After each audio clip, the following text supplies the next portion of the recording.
Hi, I'm Buck, your personal tour guide to the Federal Reserve. I'm here to introduce you to one of the most complex but effective institutions in the United States. But don't worry, I'll explain it all in plain English. Just beside me is a roadmap of where we're going.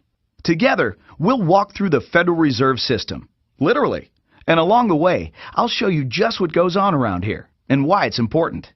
By the end of this tour, you too will be able to explain the Federal Reserve in plain English. There is no other agency of government which can overrule actions that we take.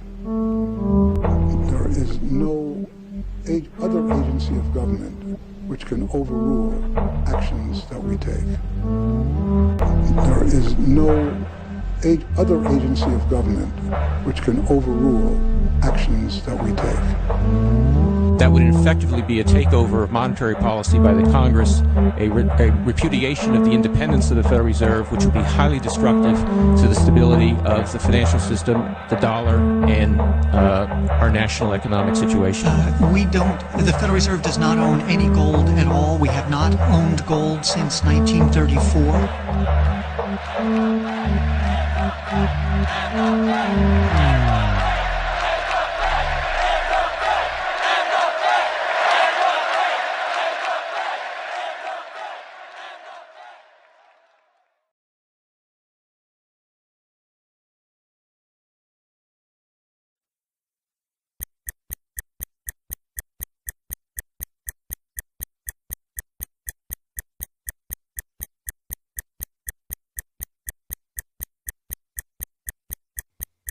All our lives, we've been told that economics is boring. It's dull. It's not worth the time it takes to understand it. And all our lives, we've been lied to.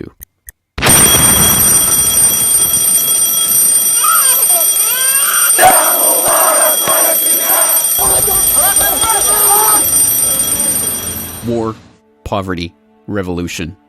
They all hinge on economics, and economics all rests on one key concept. Money. Money. It is the economic water in which we live our lives. We even call it currency. It flows around us, carries us in its wake, drowns those who are not careful. We use it every day, in nearly every transaction we conduct. We spend our lives working for it, worrying about it, saving it, spending it, pinching it. It defines our social status. It compromises our morals. People are willing to fight, die, and kill for it. But what is it? Where does it come from? How is it created? Who controls it? It is a remarkable fact that, given its central importance in our lives, not one person in 100 could answer such basic questions about money as these. So if you were planning a family, you'd want to know where babies come from. Yeah. And this is a lot about banking. So let me ask you, where does money come from? Where does the money come from? Where does any money? The government prints it. Just print it off. Where does money come from? How is new money created? By labor. People work and produce wealth, and the money is supposed to match that wealth. Where does money come from? Well, I have a pretty different outlook on money. It actually comes from like trees, right? But why is this? How could we be so ignorant about a topic of such importance? Where does money come from is a basic, childlike question. So why is our only response the childlike answer meant as a joke? It grows on trees. Such a profound state of ignorance could not come about naturally. From the time we are children, we are curious about the world and eager to learn about the way it works. And what could lead to a better understanding of the way the world works than a knowledge of money, its creation and destruction? Yet discussion of this topic is fastidiously avoided in our school years and ignored in our daily life. Our monetary ignorance is artificial, a smokescreen that has been erected on purpose and perpetrated with the help of complicated systems and insufferable economic jargon. But it doesn't take an economist to understand the importance of money. Deep down, we all know that the wars, the poverty, the violence we see around us hinges on this question of money. It seems like a 1,000-piece jigsaw puzzle just waiting to be solved. And it is. The puzzle pieces, taken together, create an image of the Federal Reserve, America's central bank and the heart of the country's banking system. Despite its central importance to the economy, relatively few have heard of it, and fewer still know what it is, despite the bank's attempts at self-description. Our economy runs on a complex system of exchange of goods and services, in which money plays a key part. Coin, currencies, savings, and checking accounts, the overall supply of money is managed by the Federal Reserve. Money is the medium through which economic exchanges take place, and money as a standard of value helps us to set prices for goods and services. The job of managing money, monetary policy, is to preserve the purchasing power of the dollar while ensuring that a sufficient amount of money is available to promote economic growth. The Federal Reserve also promotes the safety and soundness of the institutions where we do our banking. It ensures that the mechanisms by which we make payments, whether by cash, check, or electronic means, operate smoothly and efficiently. And in its fiscal role, acts as the banker for the United States government. Now, these duties comprise the major responsibilities of our central bank. But in order to really understand the Federal Reserve, we must first understand its origins and context. We must deconstruct the puzzle. The first piece of that puzzle lies here, in the White House. This is where the Federal Reserve Act, then known as the Currency Bill, was signed into law after passing the House and Senate in late December 1913. The New York Times of Christmas Eve 1913 described the festive scene. The Christmas spirit pervaded the gathering. While the ceremony was a little less impressive than that of the signing of the Tariff Act on October 3rd last in the same room, the spectators were much more enthusiastic and seized every occasion to applaud. There in the White House that fateful December evening, President Wilson signed away the last veneer of control over the American money supply to a cartel, a well-organized gang of crooks so successful, so cunning, so well hidden that even now, a century later, few know of its existence, let alone the details of its operations. But those details have been openly admitted for decades. Of course, just as we have been taught to find economics boring, we have been taught that this story is boring. This is the way the Federal Reserve itself tells it. The United States was facing severe financial problems. At the turn of the century, most banks were issuing their own currency, called banknotes. The trouble was, currency that was good in one state was sometimes worthless in another. People began to lose confidence in their money, since it was only as sound as the bank that issued it. Fearful that their bank might go out of business, they rushed to exchange their banknotes for gold or silver. By attempting to do so, they created the Panic of 1907. During the panic, people streamed to the banks and demanded their deposits. The banks could not meet the demand. They simply did not have enough gold and silver coin available. Many banks went under. People lost millions of dollars. Businesses suffered, unemployment rose, and the stability of our economic system was again threatened. Well, this couldn't go on. If the country was going to grow and prosper, some means would have to be found to achieve financial and economic stability. To prevent financial panics like the one in 1907, President Woodrow Wilson signed the Federal Reserve Act into law in 1913.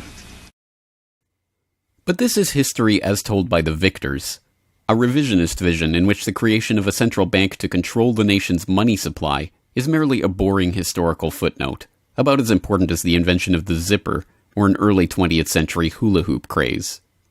The truth is that the story of the secret banking conclave that gave birth to that Federal Reserve Act is as exciting and dramatic as any Hollywood screenplay or detective novel yarn, and all the more remarkable for the fact that it is all true. We pick up the story, appropriately enough, under cover of darkness. It was the night of November 22nd, 1910, and a group of the richest and most powerful men in America were boarding a private rail car at an unassuming railroad station in Hoboken, New Jersey.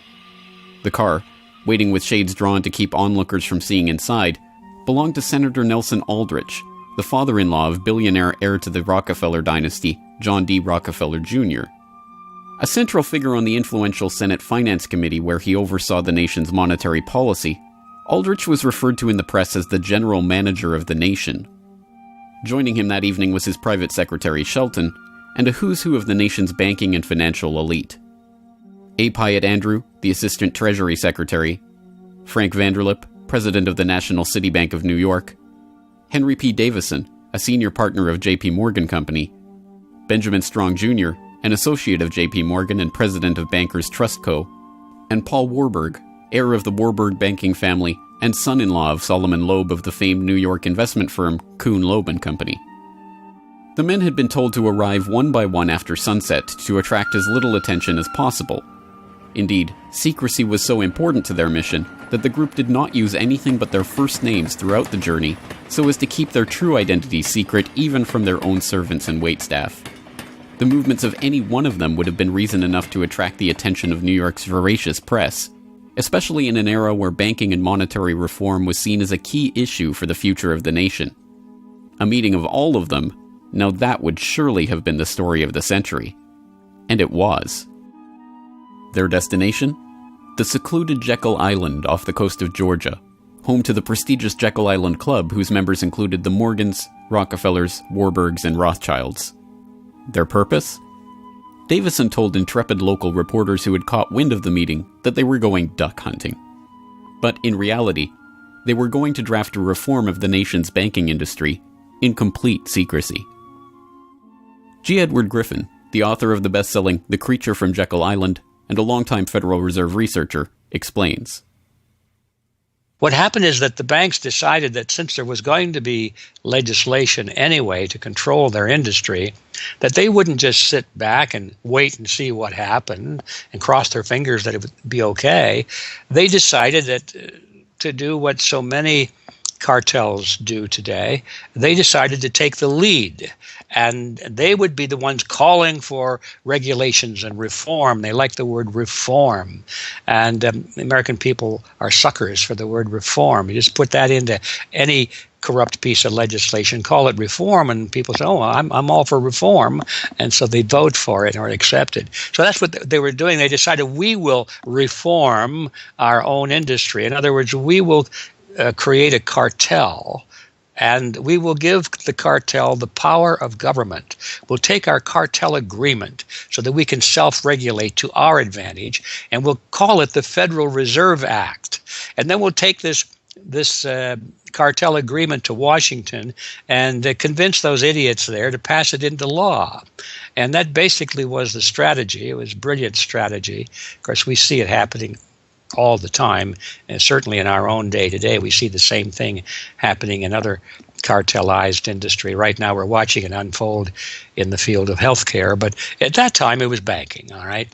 And so the banking cartel wrote their own rules and regulations, called it the Federal Reserve Act, got it passed into law, and it was very much to their liking because they wrote it.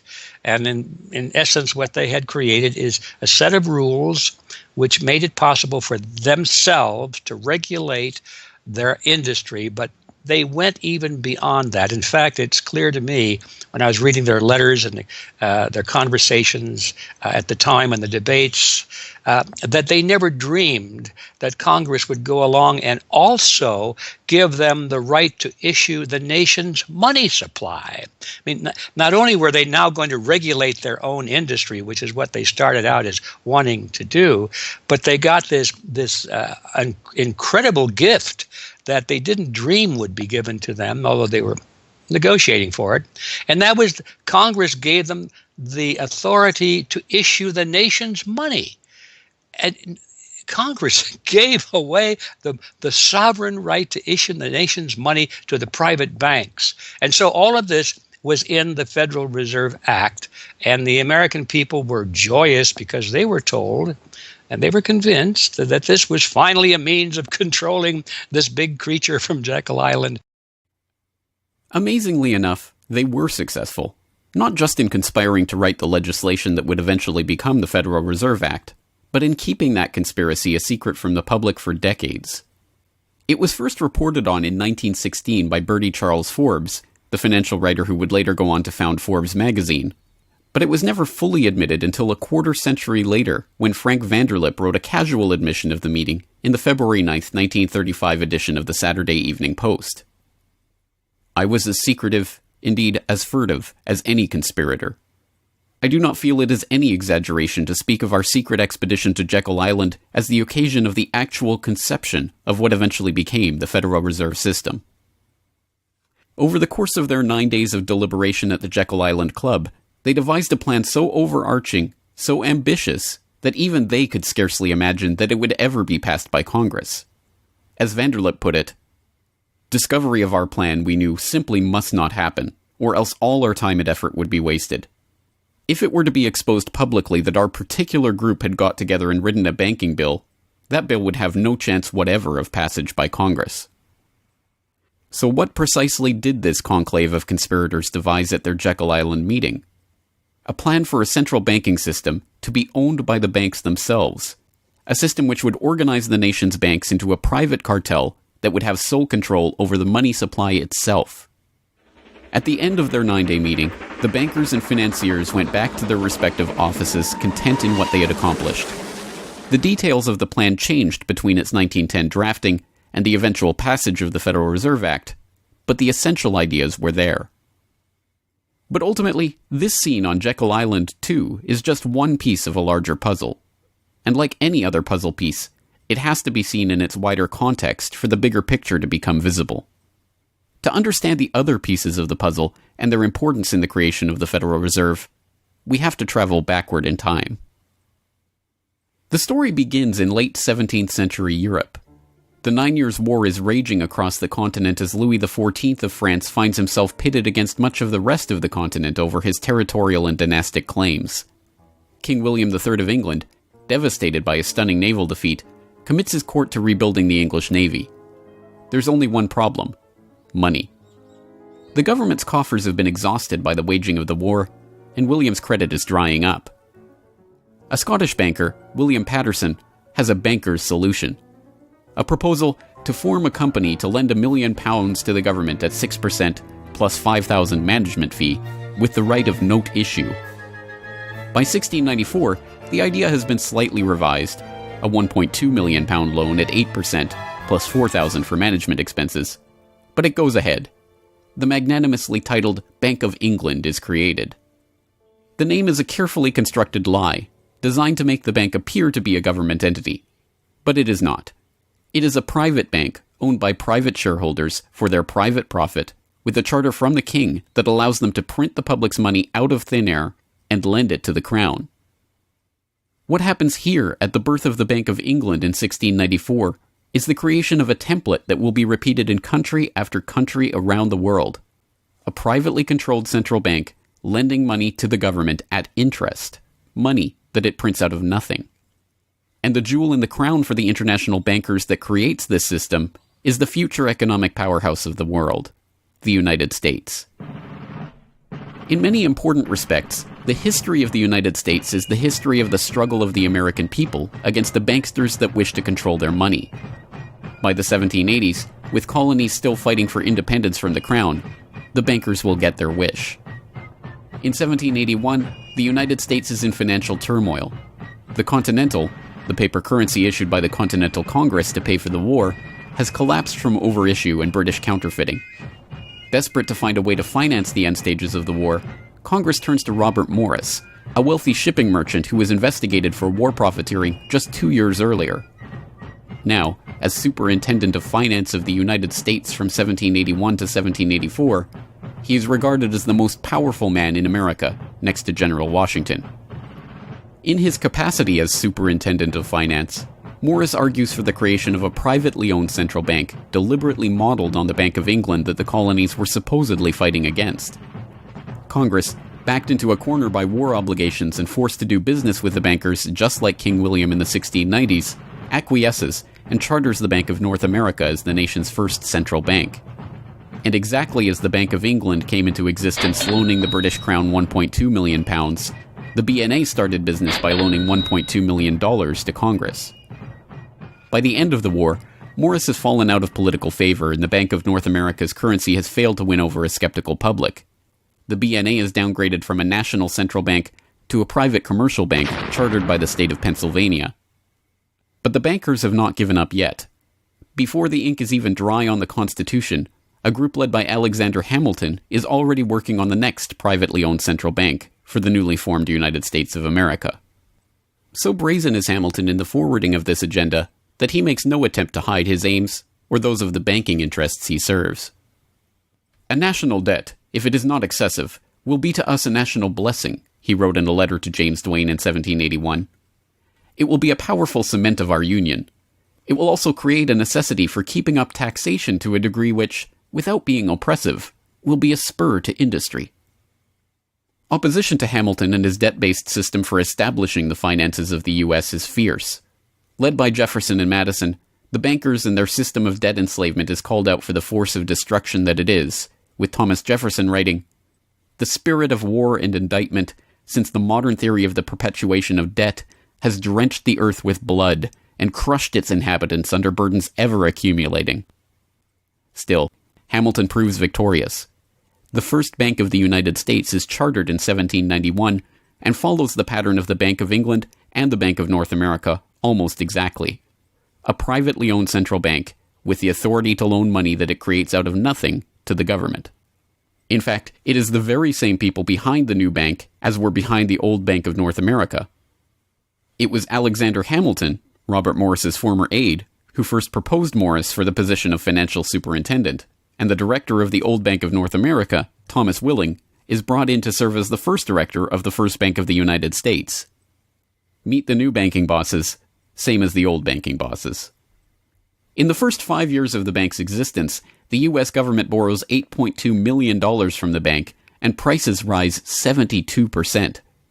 By 1795, when Hamilton leaves office, the incoming Treasury Secretary announces that the government needs even more money and sells off the government's meager 20% share in the bank, making it a fully private corporation.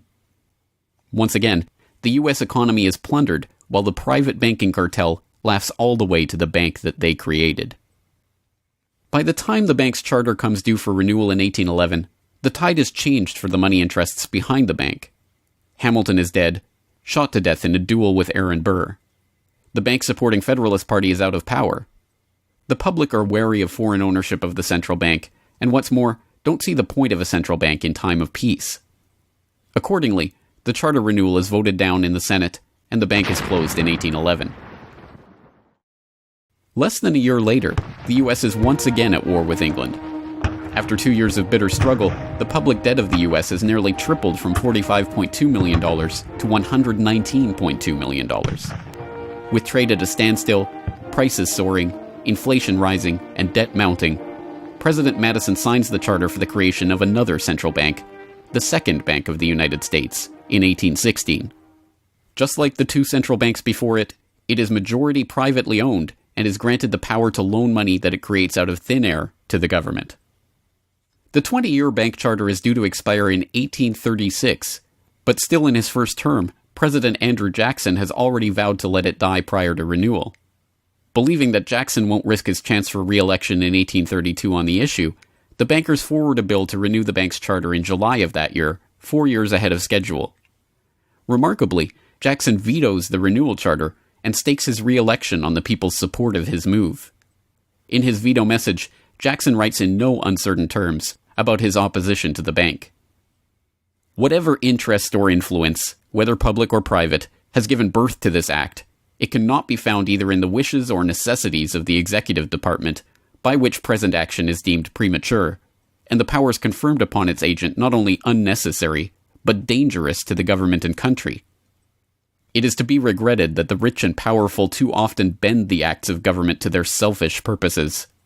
If we cannot at once, in justice to interests vested under improvident legislation, make our government what it ought to be, we can at least take a stand against all new grants of monopolies and exclusive privileges, against any prostitution of our government to the advancement of the few at the expense of the many, and in favor of compromise and gradual reform in our code of laws and system of political economy. The people side with Jackson, and he's re-elected on the back of his slogan, "Jackson and no bank." The president makes good on his pledge. In 1833, he announces that the government will stop using the bank and will pay off its debt.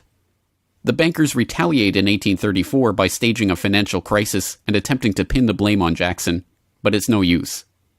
On January 8, 1835, President Jackson succeeds in paying off the debt, and for the first and only time in its history, the United States is free from the debt chain of the bankers. In 1836, the Second Bank of the United States charter expires, and the bank loses its status as America's central bank. It is 77 years before the bankers can regain the jewel in their crown, but it is not for lack of trying.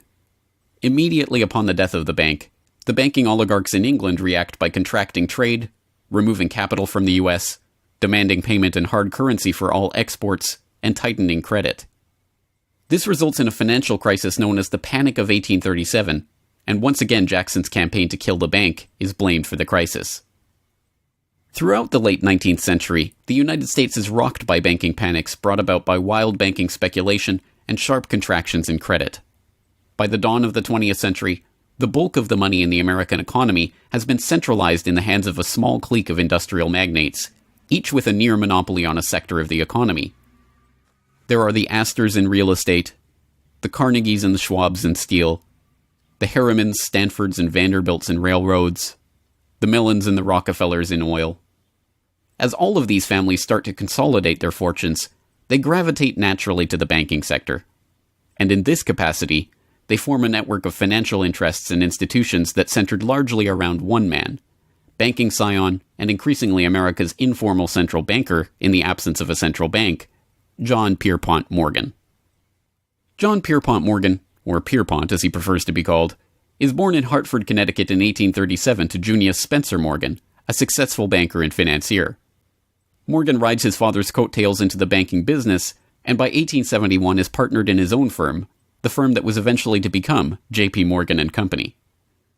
It is Morgan who finances Cornelius Vanderbilt's New York Central Railroad.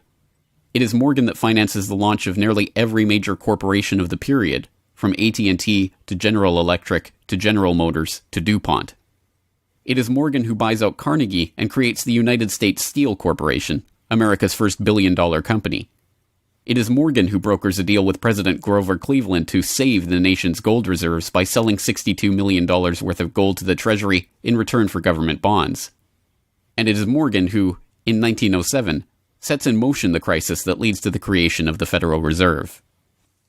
That year, Morgan begins spreading rumors about the precarious finances of the Knickerbocker Trust Company, a Morgan competitor and one of the largest financial institutions in the United States at the time.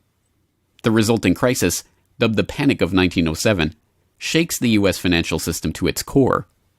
Morgan puts himself forward as a hero, boldly offering to help underwrite some of the faltering banks and brokerage houses to keep them from going under.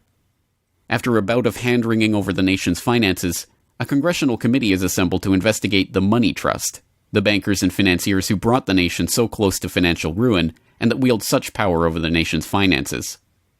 The public follows the issue closely, and in the end a handful of bankers are identified as key players in the Money Trust's operations, including Paul Warburg, Benjamin Strong Jr., and J.P. Morgan. Andrew Gavin Marshall, editor of the People's Book Project, explains. At the beginning of the 20th century, there was an investigation following the greatest of these financial panics, which was in 1907. And this investigation was on what was called the Money Trust, which found that three banking interests, J.P. Morgan, National City Bank, and the Citibank of New York, I believe it was, basically controlled the entire financial system. So three banks. And the public hatred towards these institutions was unprecedented. There was an overwhelming consensus in the country for establishing a central bank. But there were many different interests in pushing this, and everyone had sort of their own specific purpose behind advocating for a central bank. So to represent the most people, you had farmer interests, populists, progressives, who were advocating a central bank because they couldn't take the recurring panics, but they wanted government control of a central bank. They wanted it to be exclusively under the public control because they despised and feared the New York banks as wielding too much influence. So for them, a central bank would be a way to curb the power of these private financial interests. On the other hand, those same financial interests were advocating for a central bank to serve as a source of stability for their control of the system, also to act as a lender of last resort to them, and so that they would never have to face collapse, but also in order to exert more control through a central bank.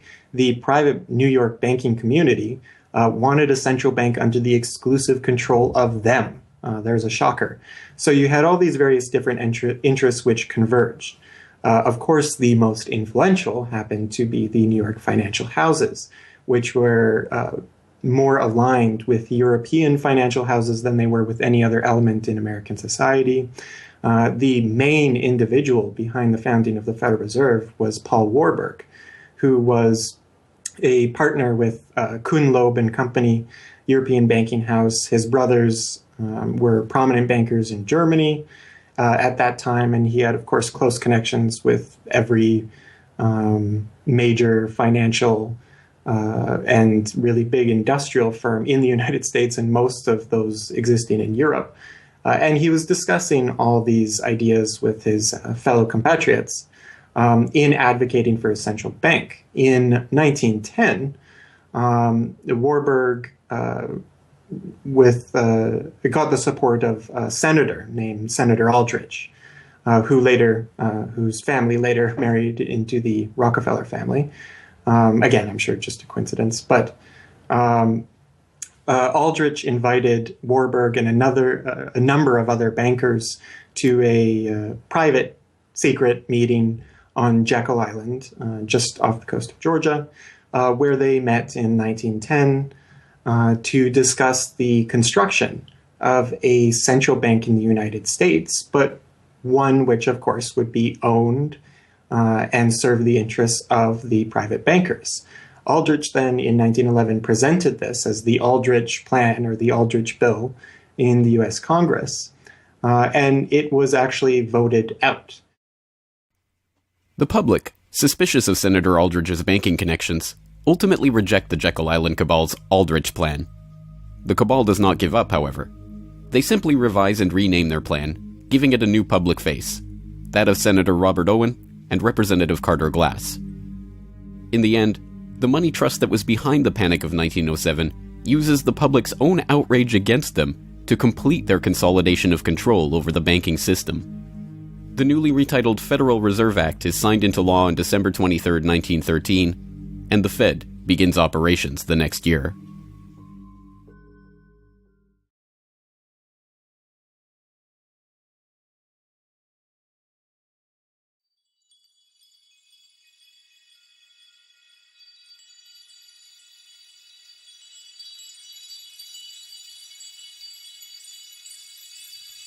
So how does the Federal Reserve System work? What does it do? Who owns and controls it? These are the basic questions that would get to the heart of the fundamental question, what is money? And that is why the answer to these questions have been shrouded in impenetrable economic jargon. Even the Federal Reserve's own educational propaganda, which has an unusual tendency towards cutesy animation and talking down to its audience, has a difficult time summarizing the Fed's mission and responsibilities. According to the Fed, to achieve these goals, the Fed, then and now, combines centralized national authority through the Board of Governors, remember that on the map, with a healthy dose of regional independence through the reserve banks. A third entity, the Federal Open Market Committee, brings together the expertise of the first two in setting the nation's monetary policy. Precisely what imaginary gaggle of schoolchildren is this economic gibberish aimed at? The simple truth, hidden behind the sleight of hand of economic jargon and magisterial titles, is that a banking cartel has monopolized the most important item in our entire economy: money itself. We are taught to think of money as the pieces of paper printed in government printing presses or coins minted by government mints. While this is partially true, in this day and age, the actual notes and coins circulating in the economy represent only a tiny fraction of the money in existence. Over 90% of the money supply is in fact created by private banks as loans that are payable back to the banks at interest. Although this simple fact is obscured by the wizards of Wall Street and gods of money who want to make the money creation process into some special art of alchemy carefully overseen by the government, the truth is not hidden from the public. In December 1977, the Federal Reserve Bank of New York published another of its dumbed-down cartoon-ridden information pamphlets for the general public, attempting to explain the functions of the Federal Reserve System. There in black and white, they carefully explain the money creation process. Commercial banks create checkbook money whenever they grant a loan, simply by adding new deposit dollars to accounts on their books in exchange for a borrower's IOU. Banks create money by monetizing the private debts of businesses and individuals. That is, they create amounts of money against the value of those IOUs. There it is, in plain English. The vast majority of money in the economy, the checkbook money in our accounts at the bank, and that we use in our electronic transfers and digital payments, is created not by a government printing press, but by the bank itself. It is created out of thin air as debt, owed back to the bank that created it at interest. This means that bank loans are not money taken from other bank depositors, but new money simply conjured into existence and placed into your account. And the bank is able to create much more money than it has cash to back up those deposits. The Fed claims to be the entity overseeing and backing up the banking industry. It was established, according to its own propaganda, to stabilize the system and prevent bank runs like the Panic of 1907 from happening again. Throughout much of the 1800s, almost any organization that wanted could print its own money. As a result, many states, banks, and even one New York druggist did just that. In fact, at one time, there were over 30,000 different varieties of currency in circulation. Imagine the confusion. Not only were there multitudes of currencies, some were redeemable in gold and silver, others were backed by bonds issued by regional governments. It was not unusual for people to lose faith both in the value of their currency and in the entire financial system. With many people trying to withdraw their deposits at once, sometimes the banks didn't have enough money on hand to pay their depositors. Then, when the funds ran out, the banks suspended payment temporarily, and some even closed. People lost their entire savings, and sometimes regional economies suffered. Obviously, something had to be done, and in 1913, something was. In that year, President Woodrow Wilson signed into effect the Federal Reserve Act. This act created the Federal Reserve System to provide a safer and more stable monetary and banking system. If that was indeed its aim, it signally failed to do so in running up one of the greatest bubbles in American history to that point in the 1920s, just a decade after its creation. The popping of that bubble, of course, led directly into the Great Depression and one of the greatest periods of mass poverty in American history.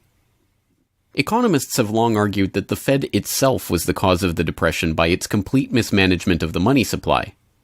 As former Federal Reserve Chairman Ben Bernanke admitted in a speech commemorating Fed critic Milton Friedman's 90th birthday, regarding the Great Depression, "You're right, we did it. We're very sorry. But thanks to you, we won't do it again."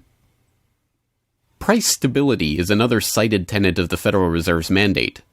But here, too, the Fed has completely failed to live up to its own standards. Aside from the banking system, the Federal Reserve has another responsibility that's probably even more important. It's in charge of something called monetary policy. Basically, it means trying to keep prices stable to avoid inflation. Say you buy a CD today for $14. But what if next year the price of the CD jumped to $20 or $50? Not because of a change in supply or demand, but because all prices were going up. That's inflation. There are a lot of different causes of inflation, but one of the most important is too much money. The Fed can adjust the money supply by injecting money into the system electronically or by withdrawing money from the economy. Think of it. The Federal Reserve has the ability to create money and make it disappear. What's most important is what happens as a result. Anytime the supply of money is altered, the effects are felt throughout the economy. The Fed's methods have changed over time to take advantage of the latest computers and electronics, but its mission remains the same: to aim for stable prices, full employment, and a growing economy. 100 years ago, in 1913, the Fed was created, and we've marked it with a vertical line there. Consumer prices now are about 30 times higher than they were when the Fed was created in 1913. Paper money, too, is the responsibility of the Federal Reserve. Hence, the dollars in circulation are not Treasury notes, not bills of credit, but Federal Reserve notes, debt-based notes backed up, ultimately, by the government's own promise to pay. It's sovereign bonds backed up by the taxpayers themselves. At one time, the Federal Reserve banks were legally required to keep large stockpiles of gold in reserve to back up these notes. But that requirement was abandoned, and today the notes are backed up mostly by government securities. The Fed no longer keeps any actual gold on its books, but gold certificates issued by the Treasury and valued not at the spot price of $1,300 per troy ounce, but an arbitrarily fixed statutory price of $42 2/9 per ounce. But I do have one question. During the crisis, or any time that you're aware of, has the Federal Reserve or Treasury participated in any gold swaps arrangements? We don't. The Federal Reserve does not own any gold at all. We have not owned gold since 1934. So we have not engaged in any gold swaps. But it appears on your balance sheet that you hold gold. What appears on our balance sheet is gold certificates. When we turned before 1934, the Federal Reserve did own gold. We turned that over by law to the Treasury and received in return for that gold certificate. If the Treasury entered into, because under the Exchange Stabilization Fund, I would assume they probably have the legal authority to do it. They wouldn't be able to do it then because you have the securities for essentially all the gold? No, we have no interest in the gold that is owned by the Treasury. We have simply an accounting document that is called gold certificates that represents the value at a statutory rate and still that we gave to the Treasury in 1930. And still measured at $42 an ounce, which makes no sense whatsoever. Clearly, there is a discrepancy between what we are led to believe is motivating the Fed and what it actually does. To understand what the Fed is actually intended to do, it's first important to understand that the Federal Reserve is not a bank per se, but a system. This system codifies, institutionalizes, oversees, and undergirds a form of banking called fractional reserve banking, in which banks are allowed to lend out more money than they actually have in their vaults. The whole process starts, the process of decay and corruption starts with something called fractional reserve banking. That's the technical name for it. And what that really means is that as the banking institution developed over several centuries, starting, of course, in Europe, it developed the practice of legalizing a certain dishonest accounting procedure.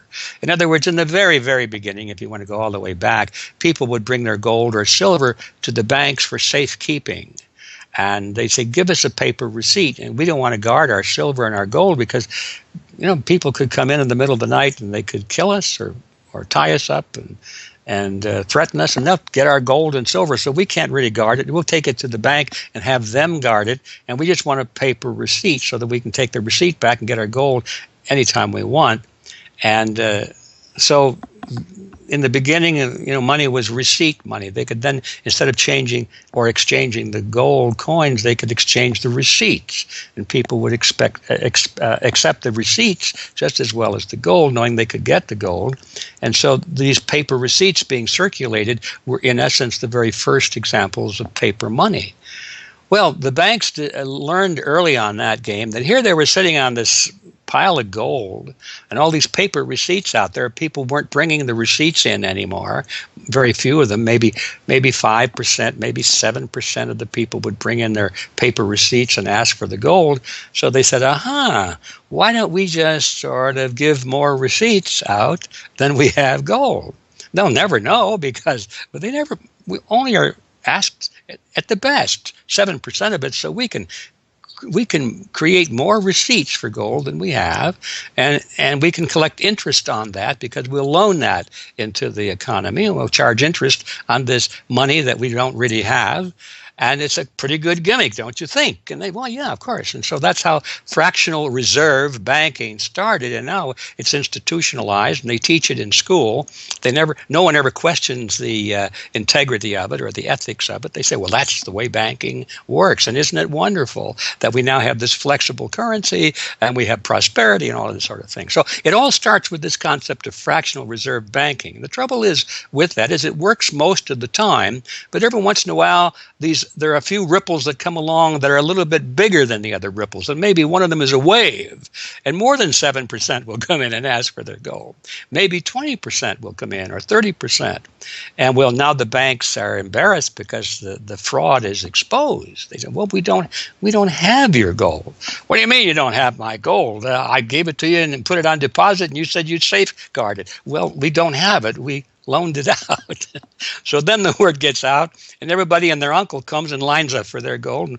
And of course, they don't have it, and the banks are closed. They have bank holidays, and the banks are embarrassed. They go out of business. People lose their savings, and you have these terrible banking crashes that were ricocheting all around the world prior to this time. And that's what caused the concern. One of the things that caused the concern of the American people, they didn't want that anymore. They wanted to put a stop to that. And that was the whole purpose, supposedly, of the Federal Reserve System, was to put a stop to that. But since the people who designed the plan to put a stop to it were the very ones who were doing it in the first place, you can not be surprised that their solution was not a very good one insofar as the American people were concerned. Their solution was to expand it. Not to control it, but to expand it. See, prior to that time, this little game of fractional reserve banking was localized at the state level. Each state was doing its own little fractional reserve banking system. Each state, in essence, had its own Federal Reserve. Central banks were authorized by state law to do this sort of thing, and that was causing all this problem. And so the Federal Reserve came along and said, well, no, we're not going to do this at the state level anymore because look at all the problem it's causing. We're going to consolidate it all together, and we're going to do it at the national level. The key to this system, of course, is who controls this incredible power to regulate the economy by setting reserve requirements and targeting interest rates. The answer to this question, too, has been deliberately obscured. The Federal Reserve System is a deliberately confusing mishmash of public and private interests, reserve banks, boards and committees, centralized in Washington and spread out across the United States. So you have the Federal Reserve Board in Washington, appointed by the president. That's the only part of this system that is directly dependent upon the government for input. That's the federal part, that the government, the president specifically, gets to choose a few select governors. The 12 regional banks, the most influential of which is the Federal Reserve Bank of New York, essentially based in Wall Street to represent Wall Street, is representative of the major Wall Street banks who own shares in the private, not federal, but private Federal Reserve Bank of New York. All the other regional banks are also private banks. They vary according to how much influence they wield, but the Kansas City Fed is influential, the St. Louis Fed, the Dallas Fed. But the New York Fed is really the center of this system. And precisely because it represents the Wall Street banks who appoint the leadership of the New York Fed. So the New York Fed has a lot of public power, but no public accountability. It has no oversight. It does not answer to Congress the way that the chairman of the Federal Reserve Board of Governors does. And even then, the chairman of the Federal Reserve Board, who is appointed by the president, does not answer to the president. He does not answer to Congress. He goes to Congress to testify, but the policy that they set is independent. So they have no input from the government. The government can't tell them what to do, legally speaking. And of course, they don't. Do you think it would cause problems for the Fed or for the economy if that legislation was to pass? My concern about the legislation is that if the GAO is auditing not only the operational aspects of our programs and the details of the programs, but is making judgments about our policy decisions that would effectively be a takeover of monetary policy by the Congress, a repudiation of the independence of the Federal Reserve, which would be highly destructive to the stability of the financial system, the dollar, and our national economic situation. The Federal Open Market Committee is responsible for setting interest rates. Now, this committee, which is enormously powerful, has as its membership the governor and vice chair of the Federal Reserve Board. But the Federal Open Market Committee, most of the membership is the presidents of the regional Federal Reserve banks representing private interests. So they have significant input into setting the interest rates. Interest rates are not set by a public body, they're set by private financial and corporate interests. And that's whose interests they serve, of course. The reason that the Federal Reserve goes to such great lengths to make its organizational structure as confusing as possible is to cover up the massive conflicts of interest that are at the heart of the system. The fact is that the Federal Reserve System is comprised of a board of governors, 12 regional banks, and an open market committee.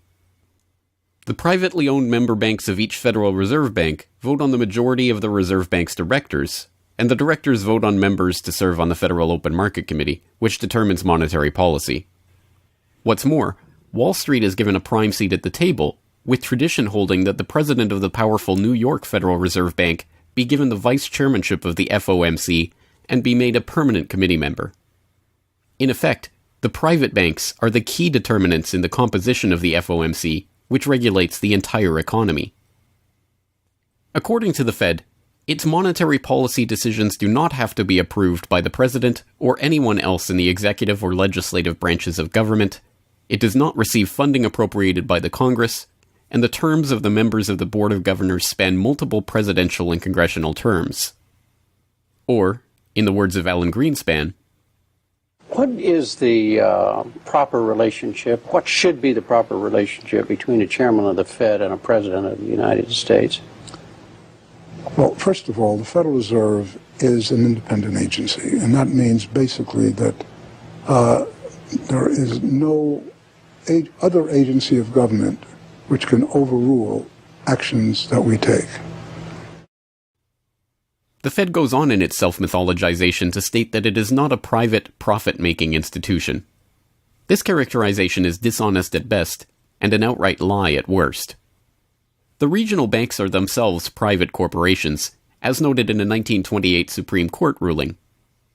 Instrumentalities like the national banks or the Federal Reserve Banks, in which there are private interests, are not departments of the government.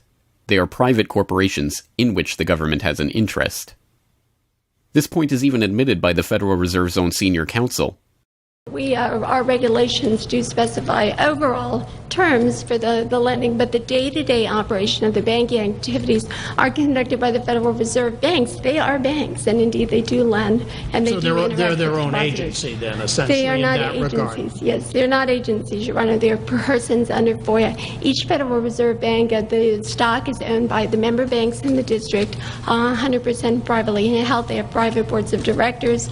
Majority of those boards are appointed by the independent banks, private banks in the district. They are not agencies. These private corporations issue shares that are held by the member banks that make up the system, making the banks the ultimate owners of the Federal Reserve Banks. Although the Fed's profits are returned to the Treasury each year, the member banks' shares of the Fed do earn them a 6% dividend. According to the Fed, the fixed nature of these returns means that they are not being held for profit. Despite the dishonest nature of this description, however, it is important to understand that the bankers who own the Federal Reserve indeed do not make their money from the Fed directly. Instead, the benefits are much less obvious and much more insidious. The simplest way that this can be understood is that, as a century of history and the specific example of the last financial crisis shows, the Fed was used as a vehicle to bail out the very bankers who own the Fed banks in the most obvious example of fascistic collusion imaginable. A handful of financial institutions have enriched themselves as a result of institutional speculation on a large scale as well as manipulation of the market. And secondly, what they have done is that they have then gone to their governments and said, well, we are now in a very difficult situation and you need to give us money so that we can retain the stability of the financial system. And who actually lends the money or brokers the public debt? The same financial institutions which are the recipients of the bailout. Okay, and so what you have is a circular process. It's a diabolical process. You're lending money. You're not lending money. You're handing money to the large financial institutions, and then this is leading up to a mounting public debt in the trillions. Okay. And then you say to the financial institutions, we need to establish a new set of treasury bills and government bonds, etc., which of course are sold to the public, but they are always brokered through the financial institutions, which establish their viability and so on and so forth. And the financial institutions will probably buy part of this public debt. So that in effect what the government is doing is financing its own indebtedness through the bailouts. It hands money to the banks, but to hand the money to the banks, it becomes indebted to those same financial institutions, and then it says, well, we now have to emit large amounts of public debt. Please, can you help us? And then the banks will say, well, your books are not quite in order.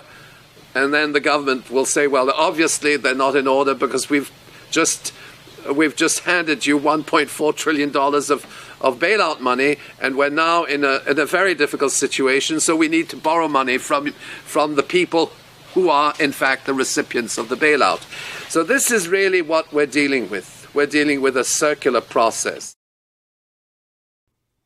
The 2008 crisis and subsequent bailouts are merely the latest and most brazen examples of the fundamental conflicts of interest at the heart of America's privately owned central banking system.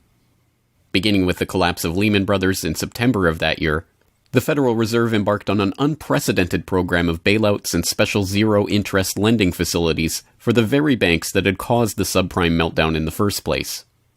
By the cartelization of the Federal Reserve structure, and thus not by accident, it was the very bank presidents who had overseen their banks' lending practices that ended up in the director positions of the Federal Reserve banks that voted on where to direct the trillions of dollars in bailout money.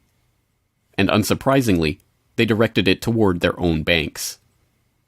A stunning 2011 Government Accountability Office report examined $16 trillion of bailout facilities extended by the Fed in the wake of the crisis and exposed numerous examples of blatant conflicts of interest. Jeffrey Immelt, chief executive of General Electric, served as a director on the board of the Federal Reserve Bank of New York. At the same time, the Fed provided $16 billion in financing to General Electric. J.P. Morgan Chase chief executive Jamie Dimon, meanwhile, was also a member of the board of the New York Fed during the period that saw $391 billion in Fed emergency lending directed to his own bank. In all, Federal Reserve Board members were tied to $4 trillion in loans to their own banks. These funds were not simply used to keep these banks afloat, but actually to return these Fed-connected banks to a period of record profits in the same period that the average worker saw their real wages actually decrease and the economy on Main Street slow to a standstill.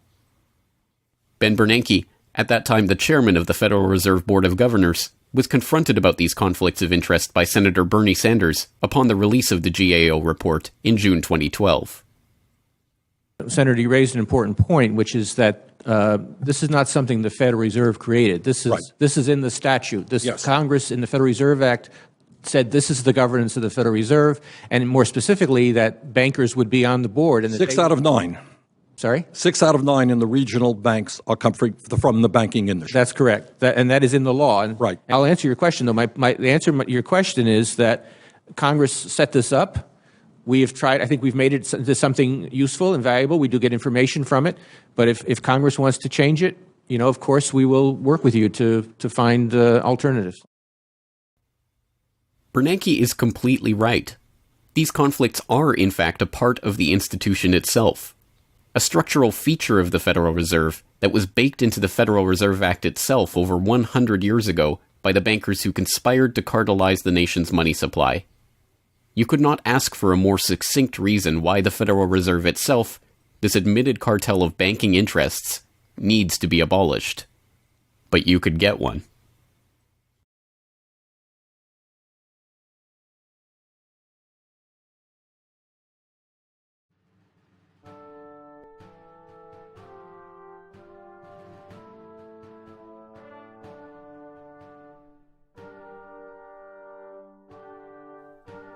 We now know that for centuries, the people of the United States have been at war with the international banking oligarchs.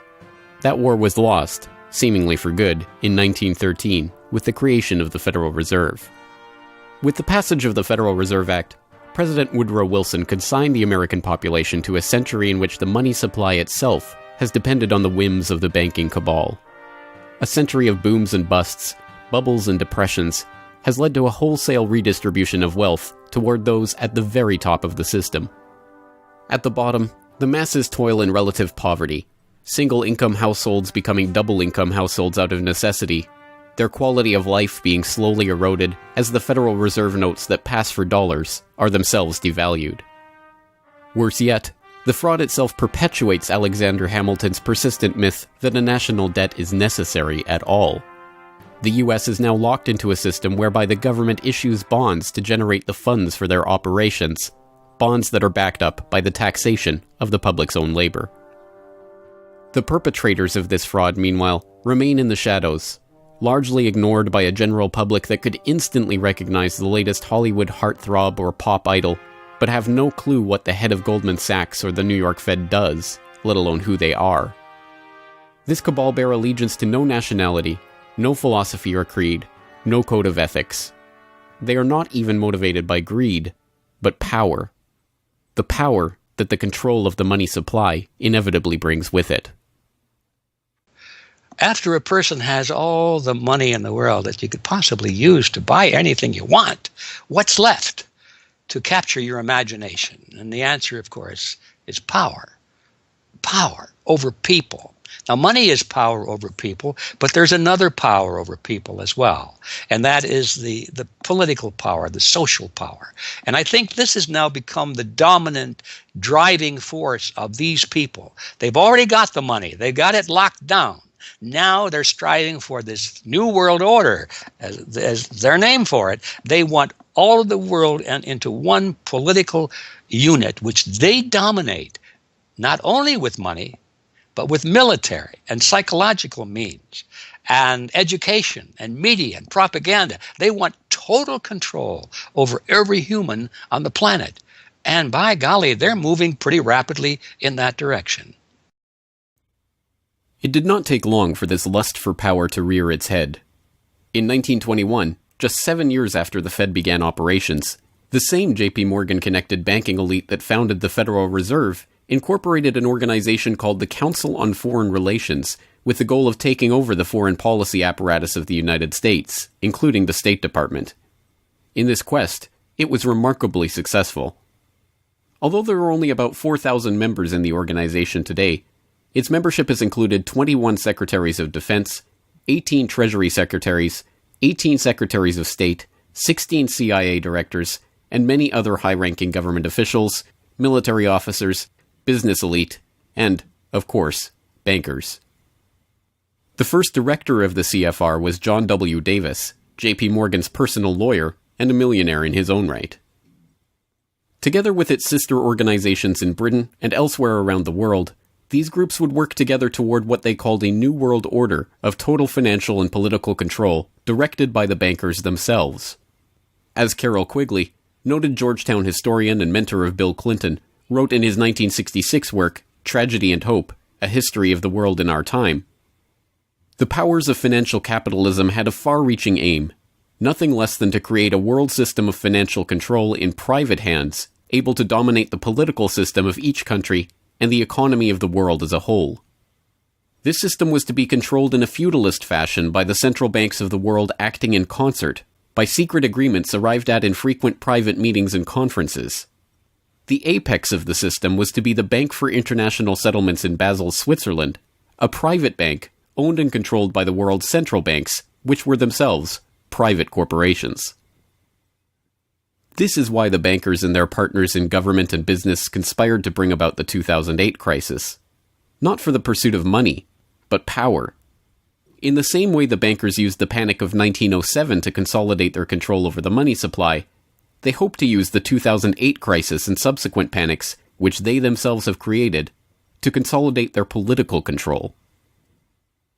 The International Summit for the Global Financial Crisis has been expanded from G7 to G20 because the leading 7 developed countries cannot solve the crisis alone. This expanded meeting raises the question whether a new global financial system will be created. So is this some sort of new world order, which Gordon Brown kind of alluded to? British Prime Minister Gordon Brown has described the quote-unquote guiding principles to be addressed at the summit. They are transparency, sound banking, responsibility, integrity, and get this, global governance, unquote. I think a new world order is emerging, and with it the foundations of a new and progressive era of international cooperation. The inevitable conclusion, one that flows necessarily from the true understanding of this situation, is that the Federal Reserve System needs to be consigned to the dustbin of history. After a century of enslavement, it is time for the American public to finally throw off the bankers' debt chains. If there was ever a point in human history to start questioning alternatives, this would be it. And to think that where we are and simply say, oh, well, this is the best of our options. How many of the best options lead to self-destruction? Doesn't sound like a best option. I think that with a world of 7 billion people, we can probably come up with something better than a system in which a few thousand people benefit so much at the expense of everything else on this world, and at the expense of the potential for the future of mankind. They're leveraging our future. And so long as we accept this way of thinking, so long as we accept these institutions as having dominance, that's the direction we'll be going. So I think reform is a good way to try and stall and to push back directly against the expanding and evolving power structures. But a radical change is what's really needed, and that has to be built from the bottom up. But I think that these two processes can and should go together in parallel. If you've made it this far, congratulations. You are now better informed on the economic history of the United States and the truth about the Federal Reserve than 99% of the population. If you do nothing else, then just working to get those around you educated on this information alone will have a profound effect. Once they learn of the scam, many are motivated to do something about it, and they, in turn, inform others. This is the viral nature of suppressed truth, and it is the reason that more people are aware of and energized by the issue of the Federal Reserve and the nature of money than ever before. Perhaps even more amazingly, this movement is spreading to other parts of the globe. Recognizing the interlocking nature of the modern global economy and the international nature of the banking oligarchy, movements to abolish the Federal Reserve have sprung up in Europe, where protests against the cartelized central banking system are taking place in over 100 cities, attracting 20,000 people on a weekly basis. I started this movement because I realized that the Federal Reserve Act, in my opinion, is one of the most worst laws in the whole world. So a private banking company is lending America the money, and in my opinion, America is not any more democratic. The Federal Reserve tells the government what to do, and that's a problem. It's a very big problem, especially in the US. Why is it a global issue, and why are people doing it here in Germany?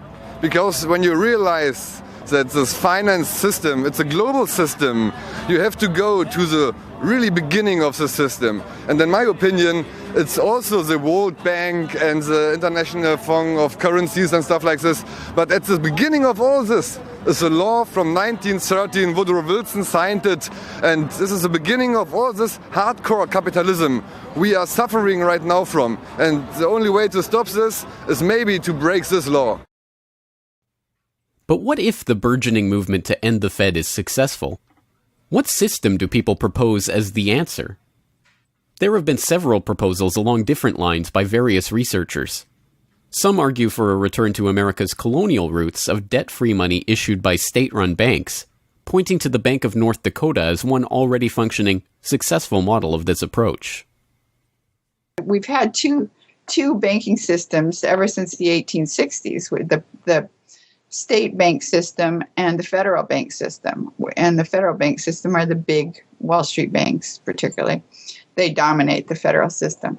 So they're taking over right now. I mean, in California, we don't even have any local banks where I am. They're now, we had two, and I had accounts in both of them, and they're now, one of them is Chase Bank, and the other is U.S. Bank. So they're both big Wall Street banks now. They've been taken over. So if you can it's the local banks that have an interest in serving the local business. The big banks have no interest in making loans to local business. It's too risky. Why should they bother?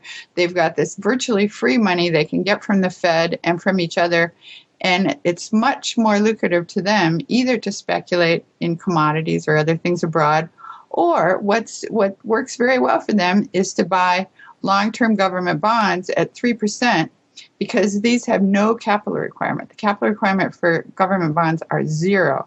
So they can buy all of those that they want. Whereas if they buy, let's say, mortgages, or if they make loans for mortgages, or they make loans to businesses, then they have to worry about their capital requirement. And as soon as they've used up all their capital, in other words, $8 of capital will get you $100 of loans, then they can't make any more loans. They have to wait for 30 years till those loans get paid off.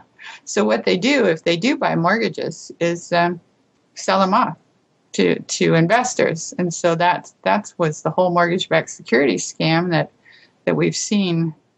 They had no motivation to make sure that these borrowers were actually sound borrowers. They just wanted to make a sale, so they sold the stuff to the unwary investors who might be somebody in Iceland or Sweden or pension funds.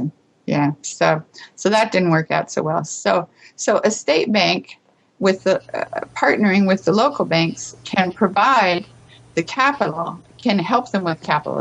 In North Dakota, the state bank guarantees the loans of the local banks, allowing them to make much bigger loans than they could otherwise. And the state bank provides liquidity to the small banks.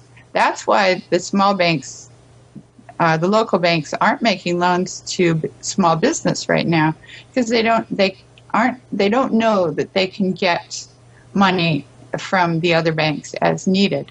The way banking works is they make the loan first. If you have credit lines to many different businesses, and if they all hit up their credit lines at once, you're going to run out of money. So you don't dare do that unless you know that you can get short-term loans from the other banks. And what's happening right now, even though there's $1.6 trillion in excess reserves sitting on the books of the big banks, they're not available to the little banks. And the reason is because the Fed is paying 0.25% interest on those reserves. So the banks have no incentive to lend them to the little banks. Why let go of them when you can make just as much keeping them, and then you still have your reserves, and you can use them as collateral to buy bonds or something that'll make you more money. So the whole system is messed up. And in North Dakota, the Bank of North Dakota provides the liquidity for these local banks. Others advocate a decentralized system of alternative and competing currencies that greatly reduce or even eliminate altogether the need for a central bank. Well, 22 years ago in Ithaca, New York, I noticed that a lot of people, friends particularly, had skills and time that were not being employed or respected by the prevailing economy. And while we had much desire to create things and trade them with each other, and many services we could provide to each other. We didn't have the money. So, since I have a background in graphic design, journalism, and arrogance, I went to my computer and designed paper money for Ithaca, New York. Designed pretty colorful money, with pictures of children, waterfalls, and trolley cars, and denominated in hours of labor. 1 hour note, half hour, quarter, eighth hour note, 2 hour note, and then began to issue to each of the pioneer traders who had agreed to be listed in the directory a specific starter amount. And the game began. An hour has been worth an hour of basic labor, or $10 US, which at that time, 20 years ago, was double the minimum wage. People who usually expect more than $10 per hour of their service can charge multiple hours per hour, but the denomination puts between us as residents of our community that reminder that we are fellow citizens, not merely winners or losers scrambling for dollars. And it introduces us to each other on the basis of these skills and services that we have, that we are more proud to provide for each other than often is the case with a conventional job, just the stuff we have to do to get the money to pay the bills. So through that trading process, that more intimate scale process within the community, we're more easily able to become friends and lovers and political allies. It's an inspiring story, and tell people about how much money has circulated through this community. I mean, it's important for people to understand just how successful this has been. Because we're not a computer system, we don't have a specific volume of trading recorded, but by the grapevine, by phone surveys, and over the years watching the money move, we were able to guess very reliably at several $1 million equivalent of this money has transacted over those years, making loans without charging interest up to $30,000 value, which is the fundamental monetary revolution in our system. Then as well, making grants of the money to over 100 community organizations. Some argue for currencies whose mathematical nature prevent them from being merely conjured into existence whenever a federal government wants to wage another war of aggression or forge another link in the seemingly endless train of governmental tyranny and abuse. What people have to understand about Bitcoin is that it's a completely decentralized network. There's no central server, there's no controlling company, there's no office. It's just free software that anyone can download and start running on their computer anywhere in the world. And that the Bitcoins themselves can be transferred to or from anyone anywhere in the world. And it's impossible for any bank or government or entity to block you from sending or receiving those Bitcoins. There's a limited supply of those Bitcoins. There will never, ever, ever be more than 21 million Bitcoins. And so because, like everything, the price is set based on supply and demand, because the supply of Bitcoins is limited and the demand is increasing as more and more people start to use them and more websites start to accept them, the price of Bitcoins in terms of dollars is going to have to increase even a lot more than the $500 per Bitcoin that it is today. Are there any drawbacks at all to the idea of using a cryptocurrency? If you're part of the current power elite that can just print money at will to spend on whatever you feel like, then yeah, the world switching over to Bitcoin is probably not going to benefit you. But if you're one of the normal people that aren't working for the Federal Reserve or any central bank that's printing money to pay to your friends and that sort of thing, then a Bitcoin world is a wonderful thing for you. Sound money, cryptocurrencies, state banks, LETS programs, self-issued credit. These and many other solutions have all been proposed, and many of them are in use in different localities today. Information on all of these ideas and how they are being applied in various parts of the world are widely available online. The point is that the question of what money is and how it should be created is perhaps the single greatest question facing humanity as a whole, and yet it is one that has been almost completely eliminated from the national conversation. Until recently. End the Fed! End the Fed!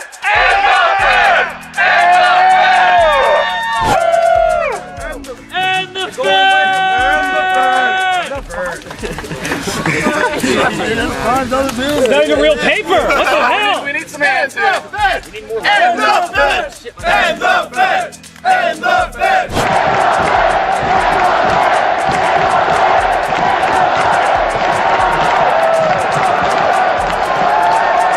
I haven't even gotten to that part yet. We can do it again when I get to that part.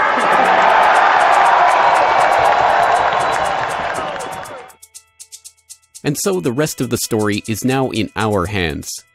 Once we understand the scam that has taken place, the gradual consolidation of wealth and power in the hands of an elite few banking oligarchs, and the growing impoverishment of the masses, all in the name of banking funny money created out of nothing and loaned to the public at interest, we can choose to get active or to do nothing at all. For those who choose to get active, there are some steps that you can take to help change the course of the system. First, follow the links and resources from the transcript of this documentary at corbettreport.com/Federal Reserve to familiarize yourself with the history, the connections, and the functions of the Federal Reserve System.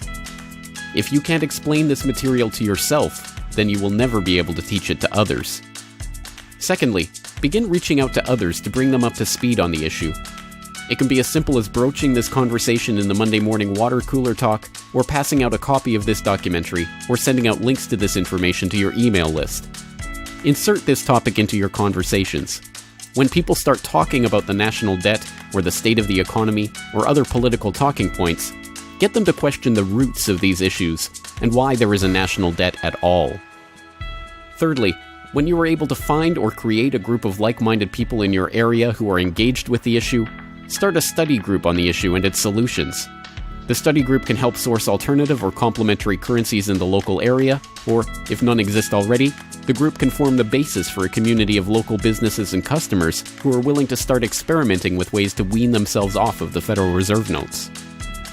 Fourthly, use the resources at corbettreport.com, including the Federal Reserve information flyer, or hold DVD screenings to attract interest in your group and draw others into studying the true nature of the monetary system.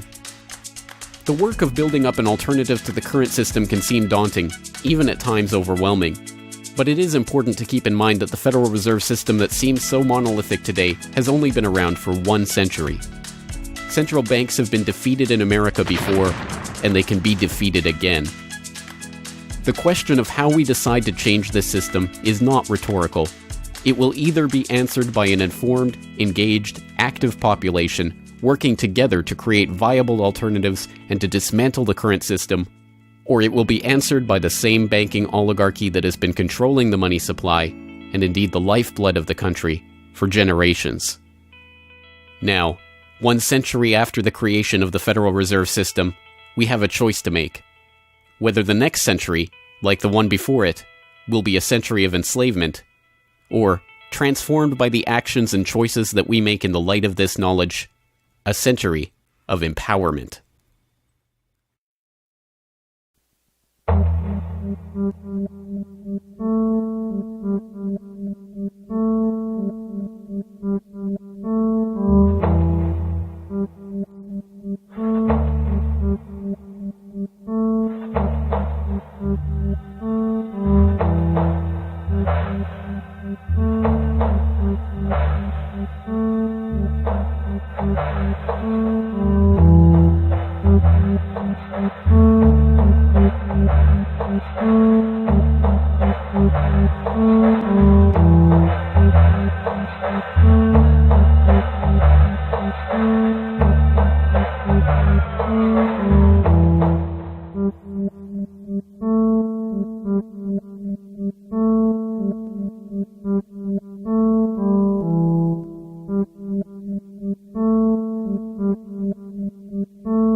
Hello, this is James Corbett of CorbettReport.com, the writer, producer, director, narrator, and just about everything else you can imagine with regards to the documentary that you just finished watching, Century of Enslavement, The History of the Federal Reserve. As I mentioned towards the end of that documentary, if you've made it this far, then you are now better informed about the Federal Reserve, its origins, what it is, how it functions, and why it must be opposed than 99% of the general public. And if you've made it this far, then you are obviously one of the very few who is very eager and motivated to join the rising tide of free humanity that is seeking to throw off the debt chains of the banksters in the United States and around the world. And if you are so motivated, then I have some treats for you. I have some resources that I'd like to direct you to. As I mentioned again towards the end of that documentary, there are some resources up at CorbettReport.com that I hope will help you in your quest to better inform yourself and better inform others about the Federal Reserve System. Because once again, if you can't explain this to yourself, then how could you ever hope to explain it to anyone else? So I think the first quest that we must all engage in is to improve our own understanding of the Federal Reserve System and how it functions, and then to spread that information to others. And on that note, once again, if you go to CorbettReport.com, you'll be able to find, first and foremost, this documentary itself is, of course, 100% freely available online, which you would know because you're watching this right now. So, of course, there will be links to the YouTube version of this documentary or the downloadable MP4 version on my website. There's also audio MP3 files available for download. All of those, again, freely open to the public, and I do encourage you to send them out to others if you do find it to be a valuable resource yourself.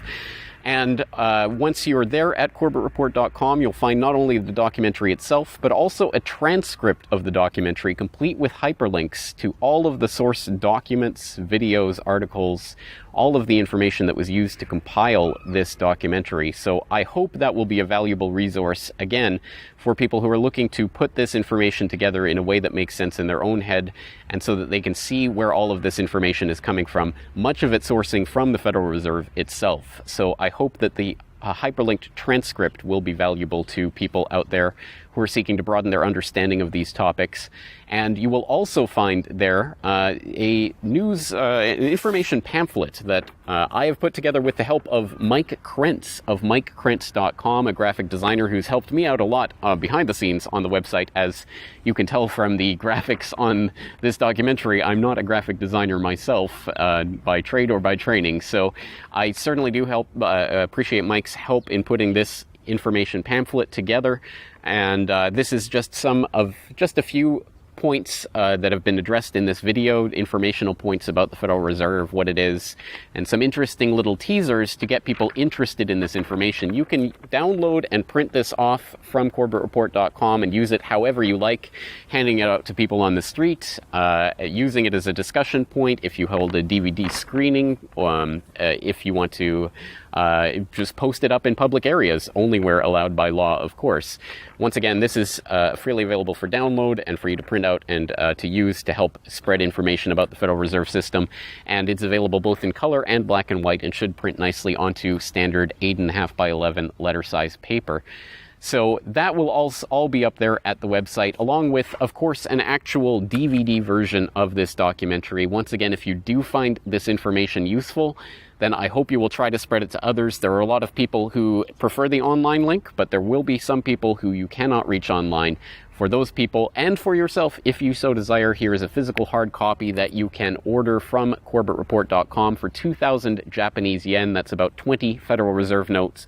Because unfortunately, we are trapped in this debt-based bankster-led system, so we do all require these pieces of paper in order to put a roof over our head and food on the table, myself included. So your support is obviously greatly appreciated. And for that 2,000 Japanese yen, about 20 Federal Reserve notes, you'll receive this documentary. Disc 1 containing the documentary itself. Disc 2, the full 1-hour interview with G. Edward Griffin. So I think, again, a valuable resource for people who are looking for more information about the Federal Reserve. So that's available at CorbettReport.com, along with all of this that we've talked about here, the information pamphlet, the hyperlink transcript, all of the various formats this is available in. Once again, I've tried to make this as straightforward as possible and also as detailed as possible so that you can start to further your own exploration and understanding of this system that we're facing. Once again, of course, any way that you choose to get this information out to others is greatly appreciated, but if you do want to send the Corbett Report links around, the best one to use is CorbettReport.com/Federal Reserve. That will have the documentary in the YouTube format, it will have the downloadable MP3 and MP4 formats, it will have the transcript, it will have the downloadable information pamphlet, And it will also have a link to buy the DVD. So all of that will be there at corbettreport.com/Federal Reserve. Please send people there if you're going to send people anywhere. So once again, I really do salute you for taking time out of your busy day, out of your schedule, to devote yourself to watching and learning and understanding this material, and to helping spread this information and awareness to others, because it is only together that we will ever be able to form the movement that will ultimately turn the tide against the banksters and defeat the Federal Reserve and all of the similarly privately controlled central banks all around the world. So once again, thank you for your time and attention. I'm James Corbett of CorbettReport.com.